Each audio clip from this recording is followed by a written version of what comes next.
ativismo social, terapia ocupacional, saúde mental, cuidado, escuta, diálogo, dependência química, superação, direito à cultura, ao trabalho, a acessos, a tratamento digno. Está no ar o primeiro Mais Saúde Integralmente, o podcast que escuta vozes, mentes e corações.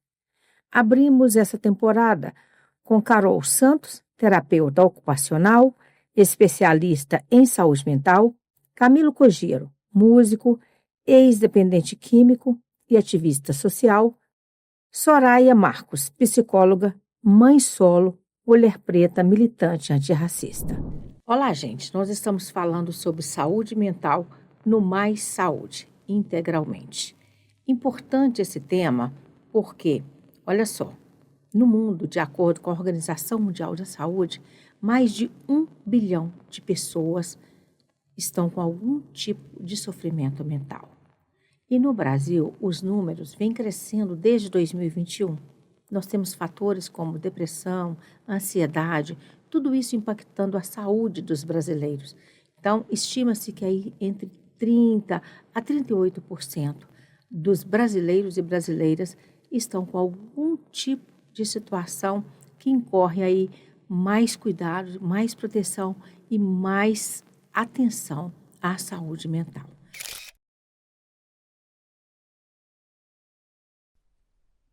Recebemos em nossos estúdios, no estúdio 321, Soraya Marcos. Ela é psicóloga, militante antirracista, é também da luta antimanicomial, tem aí um trabalho fantástico no SUS, Sistema Único de Saúde, pela Rede de Atenção Psicossocial. Bem-vinda, Soraya, muito obrigada por estar conosco. Eu falei um pouco de você, mas tem mais.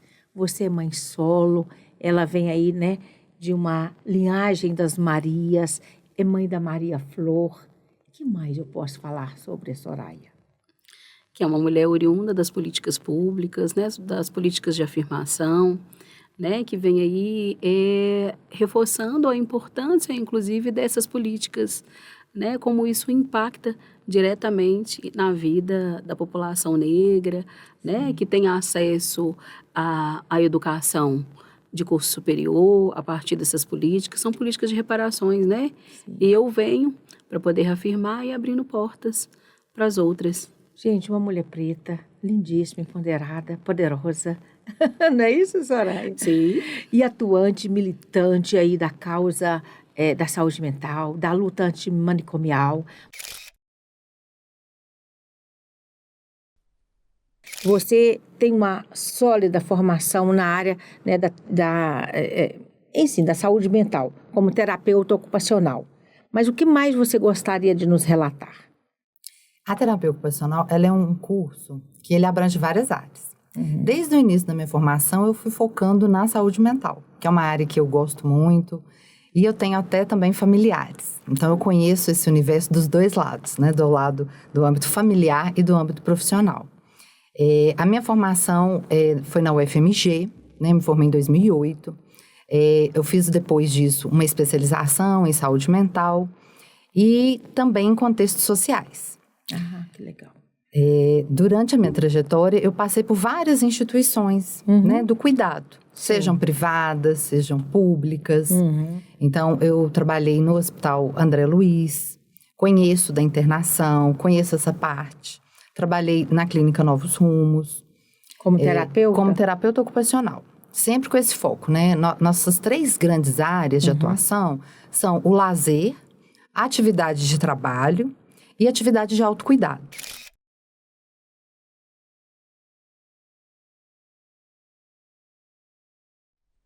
A gente, primeiramente, obrigado pelo convite da participação no podcast do Mais Saúde Integralmente. Meu nome é Camilo, eu sou músico e ativista social. Tá certo. Quando você fala ativista social, você está envolvido com que causas? Então, uma das causas que eu tenho envolvimento é a saúde mental como um todo. Mas, atualmente, eu sou colaborador do Memorial dos Direitos Humanos, que é um memorial de memória, verdade e justiça, que está sendo implementado no antigo prédio do DOPS, que era o antigo Departamento de Ordem Político-Social da ditadura militar. Há quanto tempo você é usuário da saúde mental? Então, Vera, eu sou usuário da saúde mental há bastante tempo, talvez 15 anos. Sim. Na verdade, a minha primeira consulta psiquiátrica deve ter sido em torno de 2012 ou 2013. Foi quando eu estava passando por um problema relacionado à dependência química. Então, eu necessitei de ajuda, eu necessitei de apoio. E meus familiares, minha mãe, meu pai e eu mesmo busquei essa ajuda. Eu vi que tinha algo desajustado na minha vida e que eu precisaria de suporte. E desde então eu venho sendo militante da saúde mental, até mesmo dentro do movimento da luta antimanicomial. Então, a partir desse momento, eu passei a integrar o quadro da saúde mental como usuário. Sim. Também participei de um curso de verão de psicanálise, que foi algo onde eu adquiri alguns conhecimentos também, em outra linha, que é a linha da psicanálise.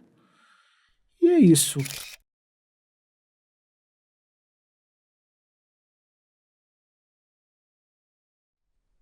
Mas nós vamos começar com a Soraya explicando um pouquinho sobre a visão dela, o que é saúde mental. Sim, há muito tempo já caiu por terra que saúde é ausência de doença, né? A gente entende a pessoa humana na sua complexidade, na sua individualidade. Então, a gente entende que a saúde mental é um bem-estar, né? De forma global, com todas as necessidades que o sujeito tem. E a ausência dessas necessidades são fatores de adoecimento, inclusive dos adoecimentos psíquicos, né? Sim. Então, é importante a gente entender o ser humano como um sujeito integral, né? Dentro de uma cultura, dentro de um processo social que é de adoecimento e também de bem-estar. Quando você está muito gravemente adoecido, né, vamos supor um quadro de uma depressão, um quadro no qual a pessoa está rompida com a realidade, está com sintomas delirantes, sintomas de alucinação, é um quadro muitas vezes mais grave. O primeiro profissional a ser procurado seria um médico, né? É preciso avaliar aí as suas questões clínicas, né? Hoje a gente tem também um exemplo bom de se ilustrar, é a menopausa na mulher. Muitas vezes ela é confundida com uma depressão, a pessoa vai num médico que não está tão qualificado e às vezes já trabalha de uma outra forma e não investiga questões clínicas. Sim. Então a gente tem que ver vitaminas, hormônios. O médico tem que tirar do foco outras patologias para ver se realmente é uma questão de adoecimento mental. Nos casos de psicose, a gente só consegue ter uma atuação nessa parceria com o médico mesmo. Né? Vamos supor um paciente que tem um quadro de esquizofrenia, está em pleno surto, está delirante, não sabe discernir qual é a realidade dele, o que realmente está acontecendo. Então, se eu me coloco para atendê-lo, além de ser pouco eficaz a minha atuação, eu me coloco em risco, porque essa pessoa, ela não está, né, muito bem. Sim, ela pode estar ali agressiva, né? Pode. Então, o médico seria o primeiro. Eu já atendi na urgência, né? Como, por exemplo, o Hospital André Luiz. A pessoa que chega na crise. Mas eu estou ali com um suporte paramentado por um local seguro, com um profissional que vai estar ali medicando, para que aquilo vá diminuindo aos poucos. Então, por exemplo, uma pessoa que chega no hospital com autocuidado muito precário. Ela acabou de chegar, ela está em crise. Mas a gente pode auxiliá-la nesse cuidado. A gente faz muito uma ponte com os cuidadores. Né? Às vezes o cuidador quer que aquela pessoa tome um banho, se organize, mas tem todo um jeito de chegar nessa pessoa.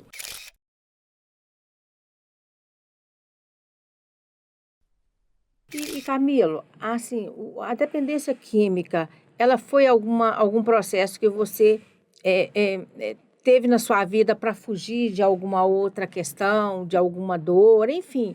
O porquê que você chegou nessa questão da dependência química? Então, na verdade, quando eu fiz o meu primeiro uso de substância química, foi por curiosidade, por incentivo daquele grupinho de amigos Sei. da escola, bastante novo, com 14 ou 15 anos. E no início, Vera... Droga eu não- leve, pesada. Não existe droga leve, Não. não existe droga pesada. Isso né? é a Acho que ilusão da gente, né?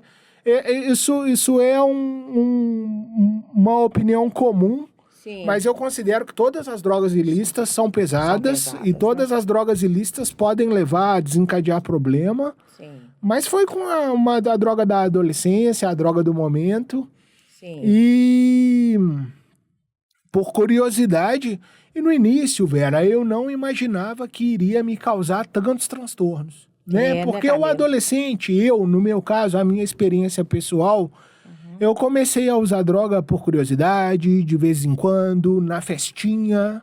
Aí depois veio o álcool, veio o cigarro. Mas com o passar dos anos, as coisas começaram a se tornar mais complicadas. Sim. Na verdade, tem uma frase bastante utilizada dentro do Narcóticos Anônimos, que é um grupo de ajuda Sim. para pessoas que têm dificuldade com dependência química, que é: a droga te leva nas nuvens e te solta sem paraquedas. Olha só. Então, aquele primeiro uso, aquela primeira sensação de prazer é ilusória, né? Sim. Porque com o tempo, o organismo passa a se acostumar e o usuário precisa de cada vez mais quantidade de substância e uma frequência maior de uso para obter aquela mesma sensação. E quando que você achou que, sim, foi no fundo do poço, que você falou assim, poxa, eu tenho que sair daqui?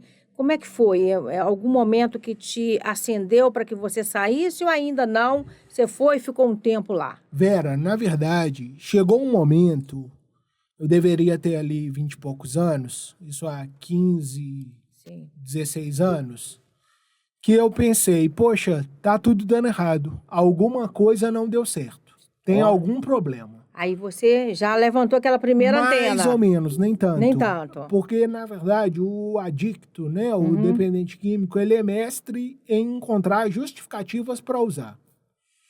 Ah, não, vou usar só no final de Ele semana. se sabota, Ele bem, se né? sabota. Entendi. Né? Eu vou Sim. usar só no final de semana, eu vou Vai usar ser de só um vez em pouquinho. quando. Eu consigo me controlar. O meu problema não é a droga. São as justificativas que o dependente químico encontra para poder fazendo a utilização da droga, porque está viciado. Sim. Porque está completamente entregue àquele hábito e àquela rotina e àquele cotidiano. Mas chegou um ponto que eu pensei, poxa, tem alguma coisa errada. Eu não sei o que é.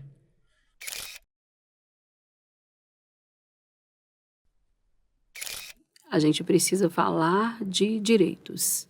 Né? Direito à moradia, direito a trabalho, direito à cultura, direito a lazer, direito a tratamento digno, direito a acessos alimentar. Né? Então, quando a gente fala das necessidades, né? Quando elas são supridas, né? Oferecidas dentro da dignidade humana, minimamente. Né? Como o processo de moradia, de trabalho, das relações sociais. Porque tudo isso impacta na saúde da pessoa e vai tanto prejudicá-la do ponto de vista assim, do corpo, do físico, quanto da mente. Exatamente. Então, a gente precisa ficar atento, né, a esses sinais. Assim. Os impactos sociais são impactos de adoecimento. Né? Uma pessoa preta, vítima de racismo, ela é uma adoece. Pessoa Ela adoece. que vai adoecer. Vai. Né? Adoecer gravemente. Sim. Né? Então, uma pessoa em situação de rua é uma pessoa que provavelmente também vai adoecer. Né? Uma pessoa em privação de liberdade provavelmente também é uma pessoa que vai ter algum adoecimento. Uma pessoa empregada, ela vai adoecer. Uma pessoa desempregada vai adoecer também. Sim. Não é assim? E aí a gente precisa, né, Sim. De cuidado. e de cuidado integral, né, de seguridade dos direitos, assim. E quando que eu percebo que eu posso estar com algum processo de adoecimento mental? Aí, assim, pode ter a ver com, sei lá, uma falta de sono recorrente, uma agitação, um estresse, enfim. Queria que você nos ajudasse a perceber esses sintomas. Quando os sintomas estão muito frequentes, né? Você está já algumas semanas, alguns meses com esse sintoma, né? Às vezes não passa só pelo seu ambiente, às vezes você está em outro ambiente, mas você ainda permanece com aquele sintoma. Porque tem muito isso, às vezes a pessoa está desequilibrada, mas muitas vezes é um ambiente adoecedor, né? Às vezes a gente fala muito também do ambiente de trabalho, que às vezes é um ambiente adoecedor, um ambiente próprio familiar. Então, quando você neutraliza um pouco essas situações e você ainda está com esses sintomas e por um tempo prolongado, então vale consultar em primeiro o médico. Eu tinha feito essa primeira introdução e os profissionais que vêm depois, para complementar aquela sua primeira pergunta. Ótimo. Né? A psicologia, ela é, assim, fantástica. Eu sou fã, eu faço psicoterapia desde 22 anos.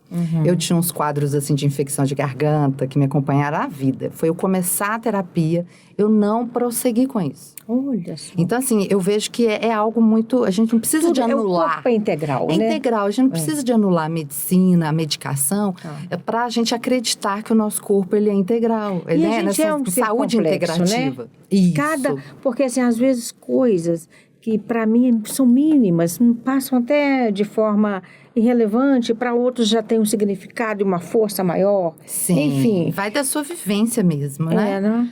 Então, assim, eu aconselho muito a psicoterapia para pessoas neuróticas, pessoas como nós, pessoas que conseguem ter uma crítica.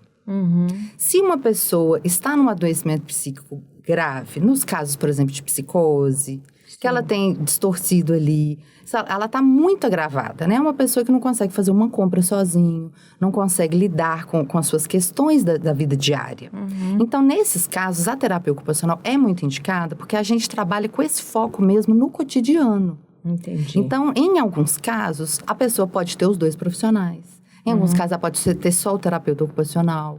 Em outros, ela pode ter só o psicólogo também, que ela pode ter uma adesão, uma escuta, e esse profissional também ser muito próximo dele.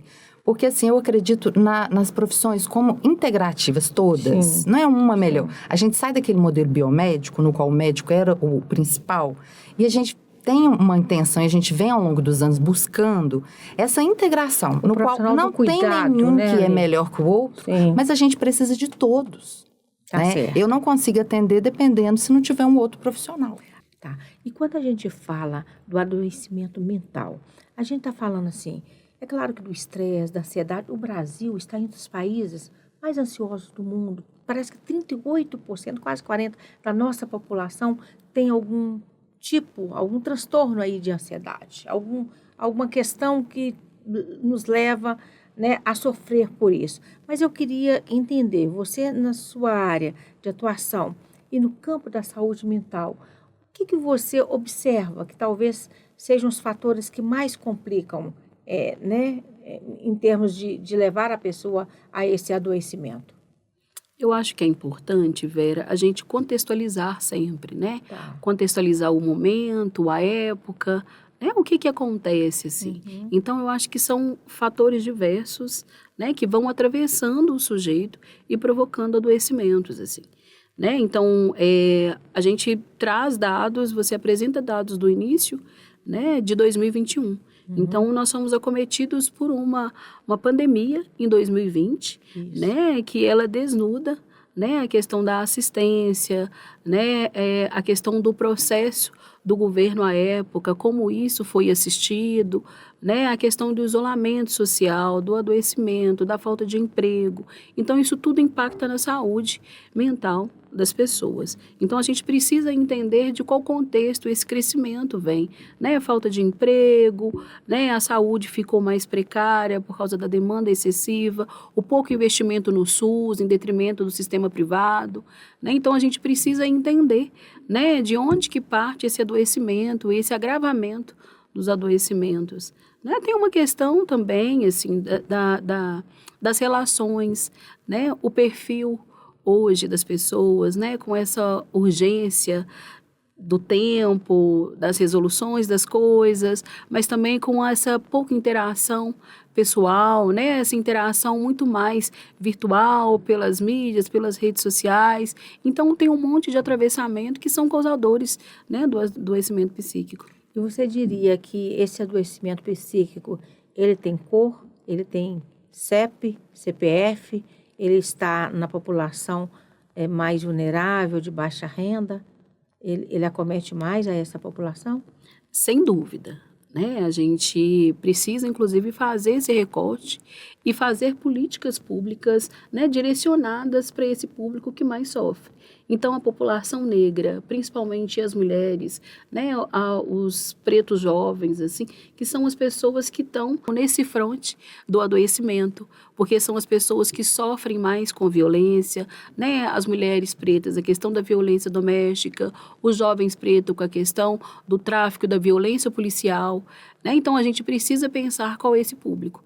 Com certeza, ele tem CEP, ele tem CPF e ele tem cor. Vera, as drogas me tiraram tudo que eu tinha. Eu perdi relacionamento com namorada, eu perdi a confiança dos meus pais, eu perdi a confiança da minha família, eu perdi todas as minhas possibilidades profissionais, imagino. autoestima, autocuidado. Eu fiquei completamente entregue e eu estava quase em situação de rua. Olha. E a minha mãe falou, Camilo, olha, você está precisando de ajuda. Nós vamos ter que te internar. A Beth Marcolino. Elizabeth Um beijo para Marcolino. ela, adoro a Beth. Exatamente. Minha mãe, inclusive, ela é formada em psicologia, ela Sim. tem um grupo de apoio na área da saúde mental também. Também é militante da saúde mental. Depois eu quero conversar com ela. Nós Aqui vamos também, nós vamos chama chamar ela ela para esse vai podcast. gostar. Vou chamá-la. Mas aí sua mãe te deu aquele Ela falou, primeiro Camilo, toque. nós precisamos conversar. Tá. Você tá diferente, alguma coisa tá mudando, você abandonou a escola, Olhar de mãe. né? Você não... E mãe tem um olhar sensível, né? Tem uma intuição. Ela falou, desse jeito aí você vai morrer. Você vai acabar se perdendo num caminho sem volta. E aí nós procuramos uma instituição de acolhimento, uma instituição de internação, né? Uma clínica. Sim. Para que eu pudesse buscar o tratamento. Aí eu fui para a clínica. Podemos falar da clínica. Não, fui internado, né? Lá... Uma clínica, o nome é Novos Rumos. Podemos falar dos Novos Rumos? Lá do Dr. Johnson, Dr. Bruno. Ah, que legal. Eles me ajudaram nessa caminhada. Isso foi no final de 2013 para 2014. E eu lembro bem dessa data porque foi o ano da Copa do Mundo no Brasil. Olha. Então, ficou bem marcado. Né? Eu tinha várias expectativas da Copa do Mundo e tudo, que eu iria assistir os jogos e eu estava dentro de uma instituição de tratamento da dependência química. Sim. Mas foi importante. Foi, né? O que lá foi importante que você fala assim, Vera, eles me ajudaram especialmente nesse fator? O que seria? O tratamento, ele na verdade, ele visa resgatar as capacidades do indivíduo, né? Da pessoa.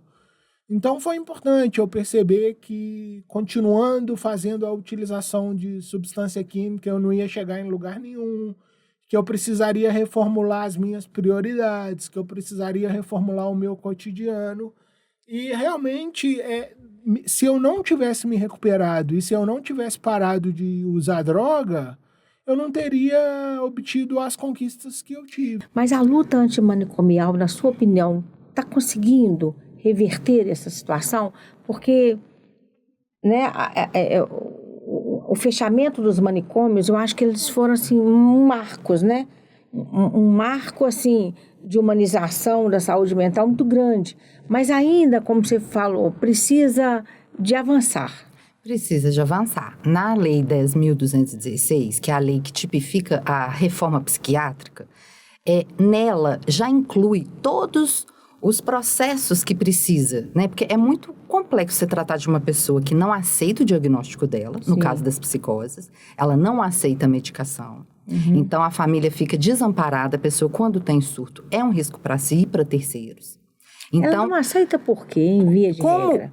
Como isso é num nível delirante, né? Vamos supor que eu tenho um delírio de que as pessoas têm um chip e que aquele chip controla. Aquilo é um pensamento meu muito enraizado.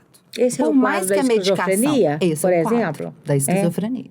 Tá. Então, a pessoa, além de delírios, ela tem alucinação. A alucinação, a gente fala dos 5 sentidos. Ela vê coisas, ela escuta vozes, sempre vozes negativas, ruins, coisas malignas, assim, nesse sentido. Por isso, até, é muito difícil, e algumas pessoas misturam com questão de religião, porque tem esse sintoma nessa doença.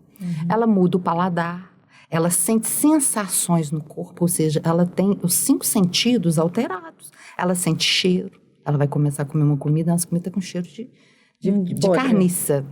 E aí a família não entende, porque como você tá... E aí entra uma guerra, porque Eu vejo que a família está muito desprotegida, muito sem suporte.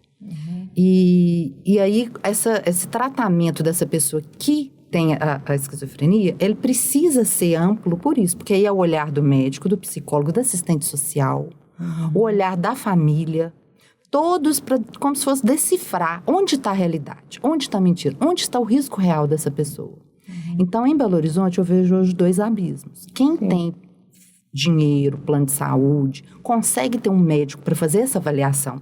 Sim. E quem não tem, fica só à mercê do sistema que está colocado, que é somente o tratamento no CERSAM, que não tem uma estrutura, às vezes, de muros, de contenção, e a pessoa, às vezes, foge, né, comete crimes.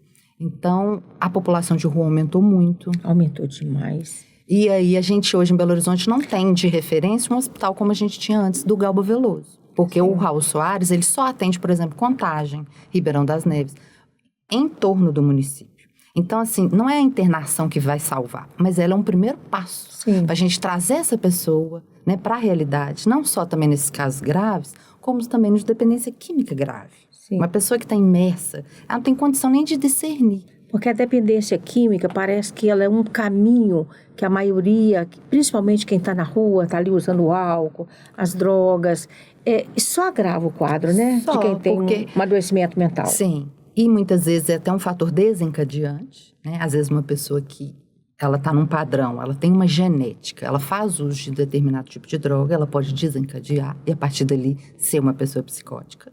E ela pode usar a droga como uma forma de amenizar esse sofrimento mental, né? Porque ela fica ali com essa cabeça ali cheia de ideias e tudo.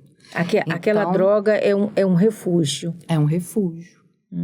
E muitas vezes faz o papel da medicação. Sim. E qual que é a minha experiência nesses 17 anos? Que as pessoas, quando elas têm um suporte familiar, de rotina, medicações constantes, atividades significativas, né? A arte, como uma das formas. Né? Eu trabalho muito isso na minha prática, né? As artes plásticas, o teatro. Atividade física maravilhoso para eles. Então, eles têm essa sensibilidade para a arte. Eles são pessoas talentosas, inteligentes. Se você pega, às vezes, determinados assuntos, a gente vê que eles conseguem ir num nível mais avançado até do que outras pessoas. Na verdade, assim, eu incentivo todas as pessoas que estão num processo de drogadição, que estão no processo de utilização de substância química, para que você vai encontrar outras 1000 maneiras de felicidade, você vai encontrar outras 1000 maneiras de satisfação, ter uma vida mais saudável, ter uma vida mais funcional. E realmente, assim, eu não conseguiria ter estudado na UENG, ter estudado na UFMG, ter me formado no Cefar em instrumento e arranjo em música popular brasileira se eu estivesse fazendo utilização de droga, porque eu estava completamente disfuncional. Então, assim, os antiproibicionistas, né, às vezes levantam questões que, às vezes, a redução de danos não funcionou para mim. Eu, como dependente químico, tendo essa comorbidade, eu não consigo. Eu tive que parar, tive que cessar a minha uso por completo. Maravilha. E só assim eu consegui restabelecer uma vida normal e dar continuidade nos meus planos e nos meus sonhos. A luta não está dada, né? A luta não está ganha, assim, né? É uma política sólida, uma política consolidada, né? A gente tem diretrizes que oferecem o cuidado e liberdade. É uma política que vai na contramão, né, da privação, do cárcere, dos maus tratos, né, que não reconhece o sujeito como um sujeito individualizado na sua subjetividade. Então, a luta antimanicomial, ela começa, né, há 3 décadas atrás, com essa importância, né, principalmente no cenário nacional, de restabelecer a dignidade da pessoa humana, né, e na sua integridade. Na prática, isso está acontecendo dentro das unidades de atendimento? Sim. A gente tem a Lei 10.216, né, que ela estabelece o fechamento progressivo dos manicômios, né, dos hospícios, dos hospitais psiquiátricos e a abertura de uma rede de atenção psicossocial, que são os CAPs, né, que são os CERSAMs aqui dentro de Belo Horizonte, que acolhe esse cuidado, que tem esse acolhimento e esse cuidado com a pessoa em sofrimento mental. é uma rede robusta, né, uma rede sólida, né, que consegue, de fato, oferecer um cuidado digno para essas pessoas. Então, temos serviços, né, considerados, inclusive, mundialmente, né, como exemplo de cuidado nessa prática da saúde mental. Eu queria uma opinião sua sobre o processo, esse movimento da luta antimanicomial. Então, o que eu vejo é uma coisa separada de uma realidade, uma certa teoria separada da prática. Eu não vejo as famílias apoiando tanto, porque a luta antimanicomial, esse nome em si, ele é fantástico. Só que o que acontece é um radicalismo. É querer que não se interne a todo momento, querer que a pessoa tenha a liberdade de escolher se ela vai estar ali dentro do tratamento ou não. E com essa negação dela ao tratamento, ela se coloca em risco. Né? A gente sabe que a grande maioria são pessoas imputáveis, pessoas que chegam no INSS com esse diagnóstico, elas são aposentadas. Chega num juiz, faz uma perícia, elas são curateladas. Ou seja, elas precisam de um suporte. E eu vejo que isso está deixando elas muito ao léu. Sabe, elas gostam de estar ali, ninguém gosta de estar na rua, ninguém gosta de estar em surto. Quando a pessoa está em surto, em pleno surto, o cérebro dela, ele vai tendo ali, ele vai se deteriorando. Quanto mais tempo em surto, menos o cognitivo dela vai reagir após aquele surto. Então a pessoa vai só se deteriorando. Então o ideal é que a gente faça como é preconizado na Organização Mundial de Saúde. Ter X vagas para essas pessoas que estão em transtorno grave. Né? A gente seguir diretrizes mundiais. E aqui a gente está meio um pouco nessa contramão. Eu acho que tem que unir os profissionais. Eu vejo a luta antimanicomial muito atacando médicos, atacando a família, colocando a família como não dá conta dele. E realmente não dá. Se a pessoa está em surto, ela tem que ter um suporte. Então, eu vejo essas vezes as faculdades muito ali só na teoria, e aí não tem profissionais que estão na faculdade que estão na prática. Sim. Então, está sendo uma questão bem difícil. Uma questão bem difícil, né? A recuperação é uma construção. Sim. Né? Não foi no dia que eu decidi parar que eu já fiquei perfeito, que ficou tudo ótimo, que tudo ficou uma maravilha. Precisou de um processo mais longo, né? Fui desenvolvendo as precisa ter resiliência, né? Paciência, persistência. E constância ali naquele propósito. Constância no tratamento. Cuidado, escuta, diálogo. Dependência química, superação, direito à cultura, ao trabalho, a acessos a tratamento digno, ativismo social, terapia ocupacional, saúde mental. Você acabou de acompanhar o Mais Saúde Integralmente, o podcast que escuta vozes, mentes e corações. Se você curtiu essa produção, pedimos que você deixe aí o seu like, que compartilhe, enfim, que nos ajude a divulgar esse material que é extremamente importante e necessário para muitas pessoas. Esperamos a sua participação e que esteja conosco nas próximas edições. Até breve.